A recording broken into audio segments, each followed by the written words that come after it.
दोस्तों नमस्कार, मुझे सब्सक्राइब करें। बच्चों के लिए मैं बताना चाहूँगा, जो छात्र होते हैं जो अपने जीवन की शुरुआत करते हैं, जो बाल्यावस्था किशोरावस्था में आते हैं, उनके लिए यदि बच्चे अपने जीवन में आध्यात्मिकता को लाते हैं, ध्यान केंद्रित करते हैं, साधना करते हैं, योग करते हैं, तो निश्चित रूप से उनके शारीरिक और मानसिक विकास होता है।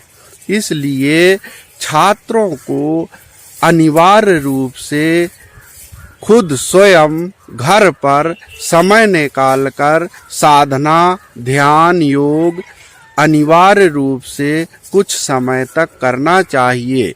हमें ध्यान योग करने से हमारी याददाश्त और मेमोरी शक्ति दोनों बढ़ती है। इसलिए पढ़ने वाले बच्चों को ध्यान योग करना चाहिए। ध्यान योग जीवन का एक अभिन्न अंग होता है।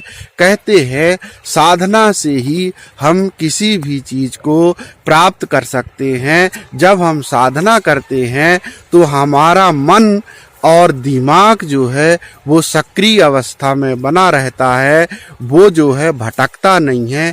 इसलिए जब हम अपने को साधना में लाते हैं, अपने को ध्यान में लाते हैं, आप बच्चों को ध्यान करना कैसे सिखाएं, उनको आंख बंद करके सुखासन में बैठना सिखाएं।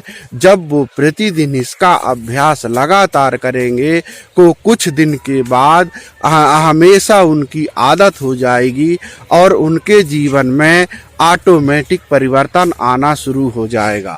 इसलिए दोस्तों ध्यान जो है वो अनिवार्य होता है। पढ़ने वाले बच्चों को ध्यान साधना से उनके शारीरिक विकास होता है, शरीर का उनका गठन होता है, शरीर मजबूत होता है, वो तेजस्वी होते हैं और अपने लक्ष्य में कभी भी भटकते नहीं हैं।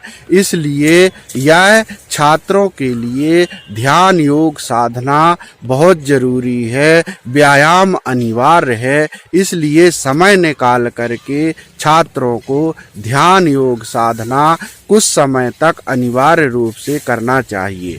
हो गए दोस्तों, नमस्कार।